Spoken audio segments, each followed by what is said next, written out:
đây mong phone nạp này mà đi cái chuyện là dùng kia xe tốt xô một thầy một buổi một nát là dương tập châu stock một nát chỉ một phê po một phe một nát trong po một pheនេះគឺតបខម៉ៅរបស់ណាបងប្អូនឃើញតបខាងលើគឺពណ៌ខ្មៅជាប្រភេទ option two tone បងប្អូនបាទអញ្ចឹងប្រភេទឡាននេះគឺជាប្រភេទឡានម៉ាស៊ីនសាំងទំហំ 1.4 turbo បងប្អូនបាទហើយប្រភេទ full option sensor មកក្រោយពណ៌នេះពណ៌ស្អាតមែនទែនគេហៅ Gravity Gray ពណ៌ប្រផេះបងប្អូនបាទស្អាតមែនទែន026បាទមាននៅក្នុង stock តបងប្អូនហើយប្រភេទខាងក្នុងគឺពណ៌ខ្មៅហើយតបខ្មៅក៏ចកក្រៅអូតូតបនេះខ្មៅបើកតបបាននេះបងប្អូនណាផ្នែកខាងក្នុងស្អាតមែនទែនគេអូតូពុំត្រជាក់គេប្រភេទ sport តែម្ដងបាទហើយជាគោលប្រភេទស្បែកមានកាមេរ៉ាក្រោយមានក្អីគេត្រជាក់សងខាងអូតូ hold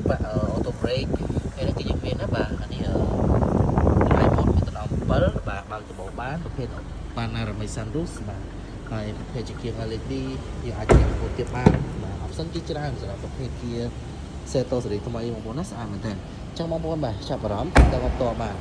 យើងបង្ហាញបងប្អូនរូបភាពផ្ទាល់ក្នុង showroom បាទបងប្អូនមានចំណាប់អារម្មណ៍អាចធ្វើការតាក់ទងទៅផ្ទាល់បាននៅខាងក្រោយធំទលាយតែឲ្យបានច្រើនបងប្អូនណាបាទនេះខាងក្រោយពណ៌ផែននេះគឺស្អាតមែនទែនបាទចឹងបងប្អូនដែលមានតម្រូវការជាមួយនឹងយន្ត Kia Seto នេះអាចតាក់ទងបាន026បងប្អូនណា